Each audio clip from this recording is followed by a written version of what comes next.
అనుసంధానం చేసి ఇతర వృత్తులకు అనుసంధానం చేసి ఈరోజు ప్రపంచం అంతా ఐటీ రంగం నుంచి ఆర్టిఫిషియల్ ఇంటెలిజెన్స్ అటువైపు వెళ్తున్నది అధ్యక్ష.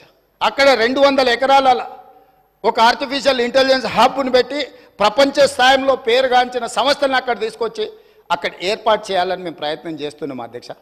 రోజుకు 18 గంటల అధికారులను సమన్వయం చేసుకుంటూ ప్రపంచంలో ఉన్న ప్రతి ఒక్కరిని మేము సంప్రదిస్తూ ముందుకెళ్తున్నాం.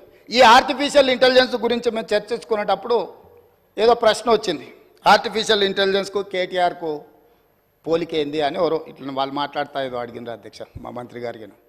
అంటే ఒక ఆయన సమాధానం చెప్పిండు, ఆర్టిఫిషియల్ ఇంటెలిజెన్స్లో కేటీఆర్ గారు 100% ఆర్టిఫిషియల్ 0 ఇంటెలిజెన్స్ అని చెప్పిండ్రు అధ్యక్ష. సో ప్రభుత్వం చేస్తున్న పనులను మీరు ఎప్పుడైనా మీరు అడగొచ్చు, మీరు చెప్పొచ్చు, మీరు ప్రభుత్వం చేస్తున్న పనులను వివరాలు తెలుసుకోవచ్చు. ప్రతిపక్షం చెప్పడానికి మాకేం అభ్యంతరం లేదు.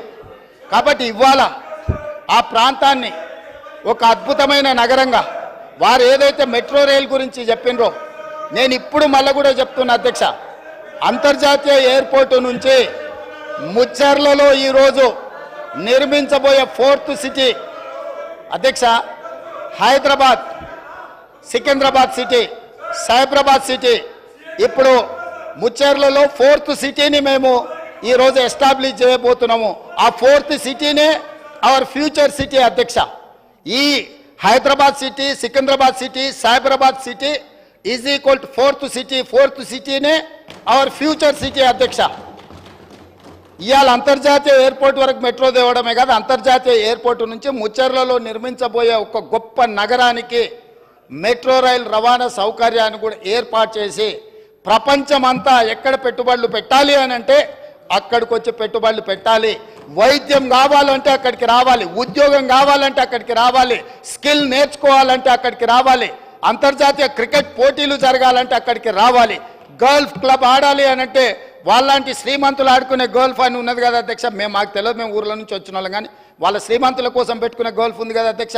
దానికి కూడా పెద్దలు సురేందర్ రెడ్డి గారిని పిలిచి మాట్లాడి మీ నేతృత్వంలో ఓ 200 ఎకరాలు అక్కడ ఇస్తాము, ఈ అంతర్జాతీయ పెట్టుబడులకి ఇవన్నీ కూడా ప్రామాణికంగా ఈరోజు చర్చిస్తున్నారు, మీరు గల్ఫ్ క్లబ్ కూడా అక్కడ డెవలప్ చేయండి అని పెద్దలు సురేందర్ రెడ్డి గారిని, ఎందుకంటే Hyderabad golf club, Hyderabad race club, ఇట్లాంటి గొప్ప గొప్ప వాటిని వారు ప్రారంభించి వారు అద్భుతంగా ముందుకు తీసుకెళ్ళిండ్రు, వాటిని సక్సెస్ చేసిండ్రు.